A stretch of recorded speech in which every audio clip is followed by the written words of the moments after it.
Family, Radhe Radhe. हम अपने YouTube channel पे आप सभी का स्वागत करते हैं। तो देखिए, मैं आप लोगों के बीच बहुत दुखद गीत लेके आई हूँ। सच्ची घटना आगरा का। आप सभी लोग न्यूज के माध्यम से सुने होंगे और देखे होंगे कि 8 साल बच्ची का मर्डर किया गया है।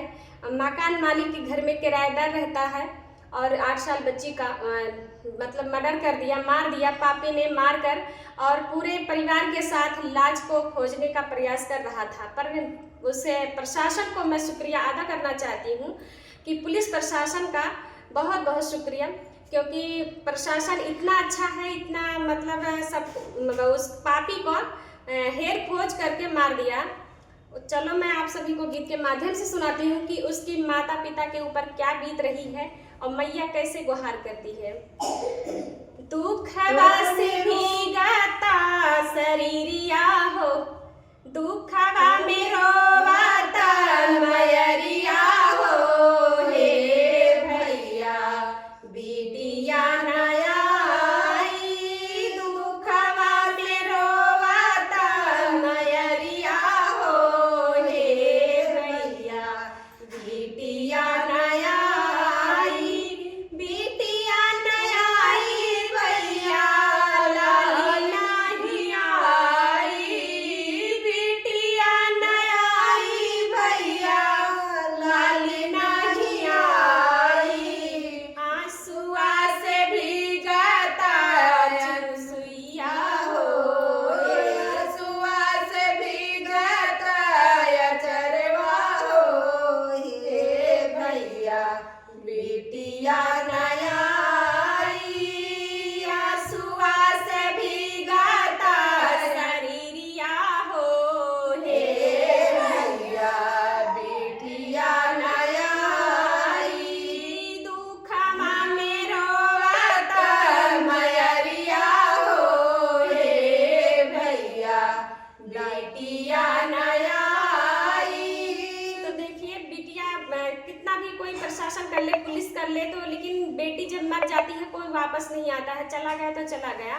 तो फिर देखिए बेटी कैसे कहती है।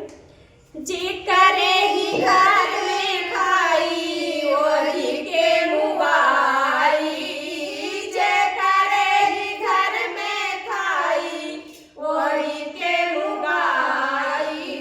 सब के ही संगवा में लजिया खोजाई, सब के ही संगवा में लजिया खोजाई। एहू पे काराना भरोसा हो। हे भैया बिटिया नया आई, केहू पे कराना भरोसा हो। हे भैया बिटिया नया आई, दुखवा में रोवाता मयरिया हो। हे भैया बिटिया नया आई, आंसुआ से भीगता चरवा हो। हे भैया बिटिया नया आई। 8 साल बिटिया रहल केहू के न बिगाड़े, 8 साल के बिटिया रहल केहू के नहीं बिगाड़े। पापी बन के मार दिहले सिल नहीं आइल, पापी बन के मार दिहले सिल नहीं आइल। आटवा में छुपायल रहल रसिया हो। हे भैया बिटिया नया आई, आटवा में छुपाई दिहल सलसिया हो।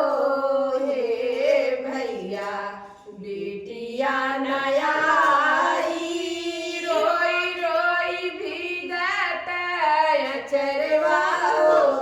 हे भैया बिटिया नया आई, आंसुआ से भीगता शरीरिया हो। हे भैया बिटिया नया आई,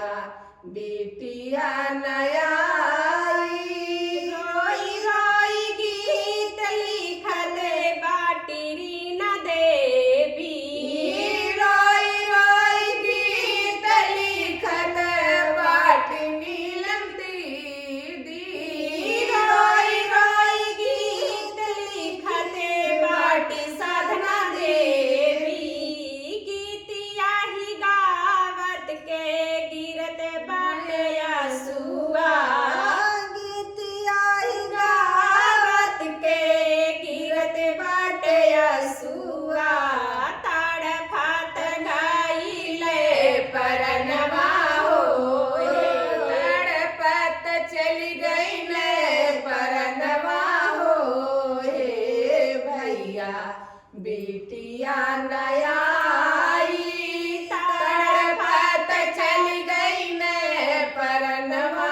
हो हे भैया बेटिया नया रोई रोई भी जाता चरवा हो हे भैया बेटिया नया रोई रोई भी जाता चरवा हो हे भैया बेटिया नया